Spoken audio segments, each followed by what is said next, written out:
May the 4th be with you. The traditional response is, and also with you. Let's try that again. May the 4th be with you.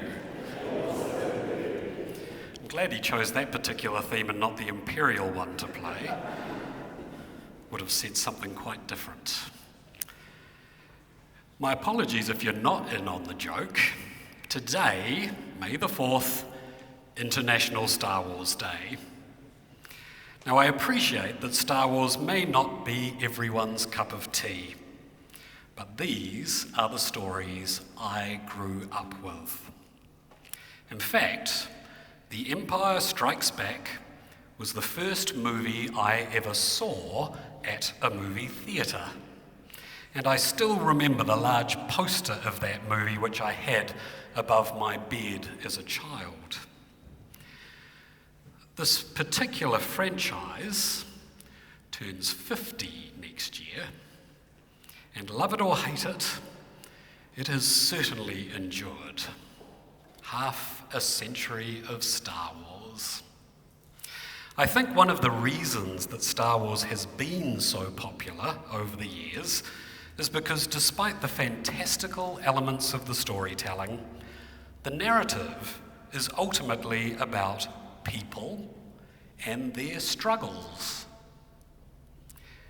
Well, it's easy to simply boil down the Star Wars story to one in which good overcomes evil.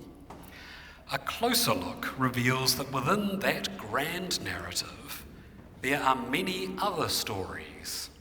Stories of setbacks, mistakes, misunderstandings. These are stories that say something deeper about what it is to be human. Over and over again in the Star Wars universe, we find people who make mistakes and have to face the reality of those mistakes. Sometimes characters change in the face of such revelations, and sometimes they do not. In our reading from the book of Acts this morning, from the Acts of the Apostles, we are introduced to the character of Saul. Saul, who was zealously opposing the early followers of the resurrected Christ. Saul stood against this new religious development for many reasons. He did not accept that Jesus was the Messiah. From Saul's perspective, as a strict monotheist, the claims that Jesus was in some sense divine was blasphemous. Saul saw these beliefs as a threat to his Jewish identity and the authority of Judaism as he understood it. And by his own admission, Saul's zealous commitment to his own beliefs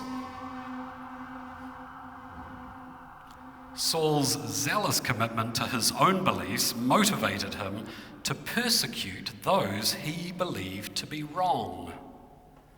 If there is any cautionary tale to be noted here, it is that times when people hold a great level of certainty in their own beliefs are often the times of greatest persecution of vulnerable people.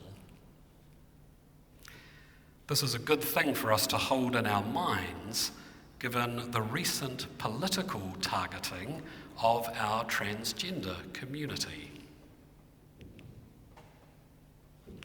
Saul, however, had a significant change of heart. The story we heard from Acts this morning is often called a conversion story, because the narrative can be interpreted as God intervening in Saul's life and sending him on a new pathway. But I think that interpretation, as enticingly dramatic as it is, misrepresents Saul's story to some degree. We are told in the passages that follow that after Saul fell from his horse, he was blind and required care for a number of days. In fact, he was cared for by people who knew of his violent ways and were actually frightened of him. It is only after receiving days of care from these courageous people that Saul is baptized and began to share the gospel with others. The biblical account suggests that Saul's transformation into Paul was not instantaneous, but was the result of a number of experiences that challenged his original perspective. In psychology, there have been many investigations into how people can appear to dramatically shift their viewpoint. A common finding is that such changes only occur when a person's pre-existing beliefs become overwhelmed by contradictory evidence. In the case of Saul, I would suggest that his experience on the Damascus Road was only a single data point. The impact his choices were having on other vulnerable people would likely have been another data point. The care he received from those he hated, yet another confronting data point. It took all of these experiences, and I'm suggesting many more that were not recorded in the biblical record, for Saul to make his decision to change. This broader description of conversion fits more closely with my own experiences. I know many people who have described their decision to follow Christ as a gradual process rather than a lightning bolt out of nowhere. In some cases, the gentle call towards new religious expression is one that persisted over many years. And of course, there are those of us who have had no such conversion experience and simply can't remember a time where we were not even part of the church. But that's another story for another day. Are you able to think of a moment when you've had a change of heart or a shift in your perspective? Maybe a small moment when something suddenly made sense to you in a different way.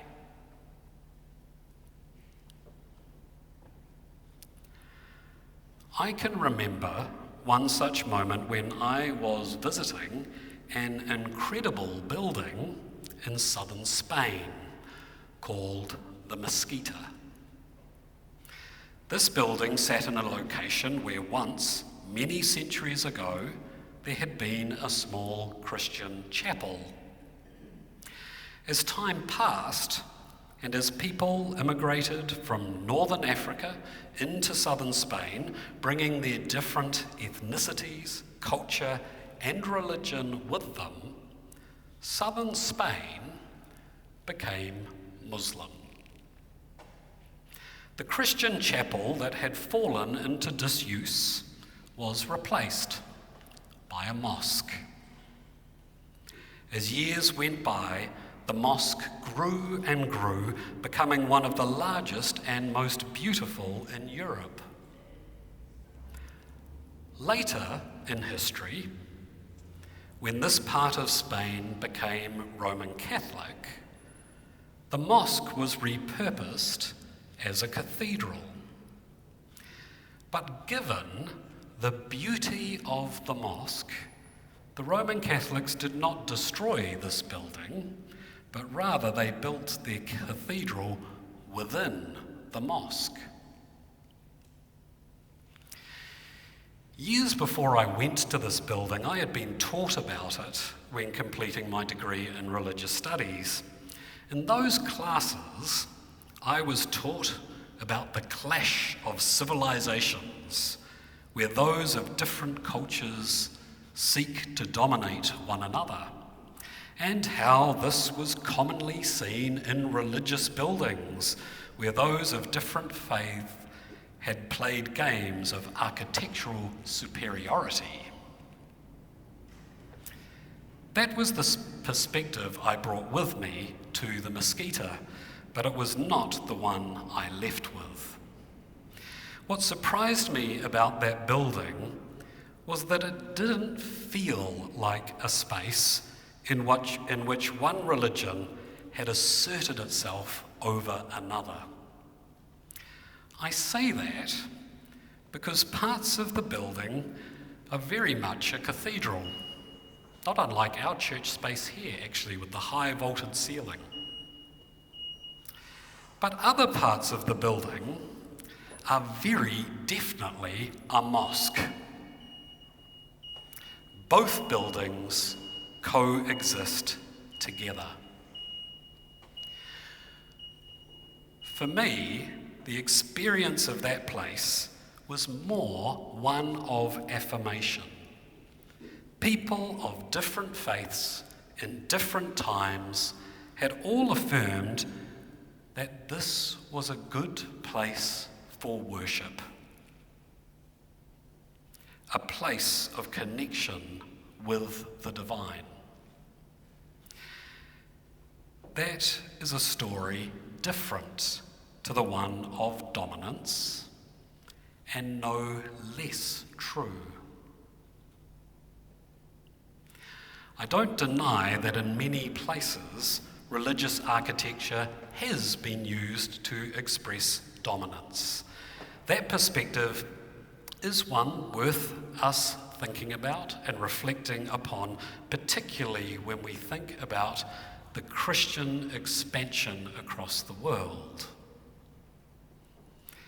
My point is that there are other perspectives, and that by considering different points of view, our understanding and appreciation for all perspectives grows. Understanding deepens.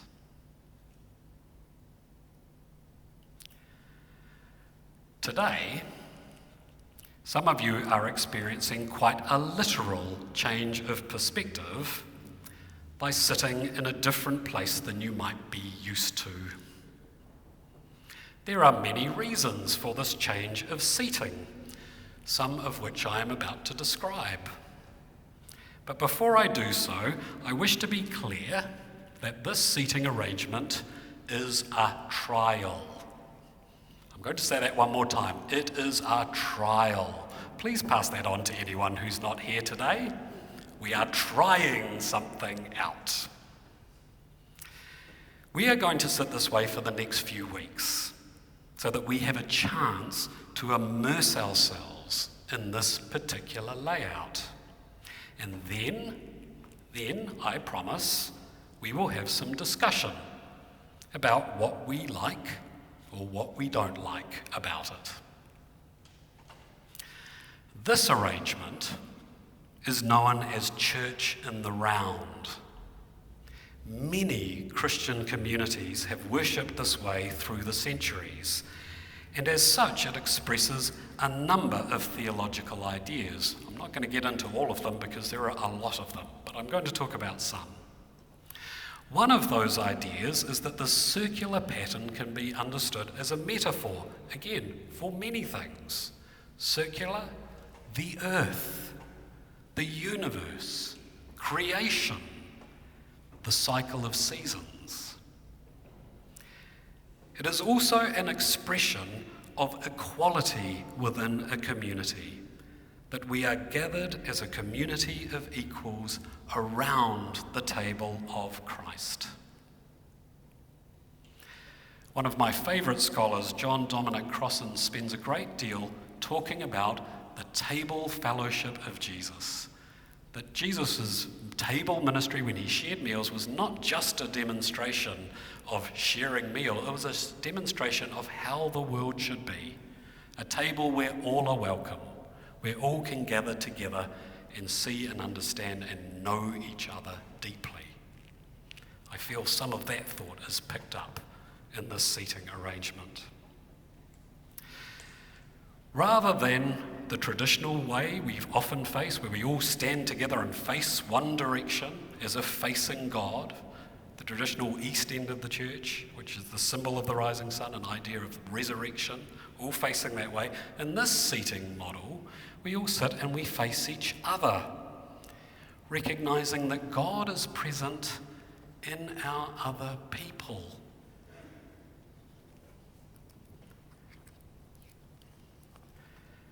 These are theological understandings that have been read into some of the very practical things that many of you have already noticed and shared with me and other members of staff since we used this during Holy Week, this arrangement. We first sat this way on Palm Sunday and again on Easter Sunday morning.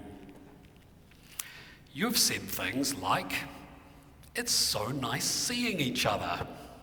We feel like more of a community." Many of you have noted that we sing better in this arrangement. It's nice to hear each other singing. Others have commented on the fact that by having communion here, where I'm standing right now, those who find climbing the stairs difficult or even impossible are able to be included. These are all good things to notice and experience. I also know that for some, this experience of change may emphasize how important our traditional seating arrangement is for you. And that is a good thing to learn as well. As we experiment with this circular arrangement over the next few weeks, I invite you to embrace this physical change of perspective as an opportunity for reflection. Like Saul in those days following that moment on the Damascus road, we too may find that by being open to new possibilities, we may discover new and deeper understandings.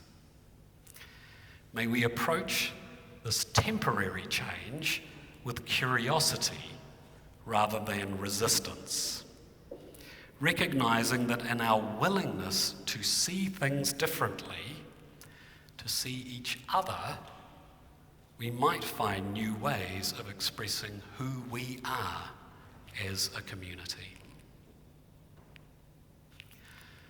Amen.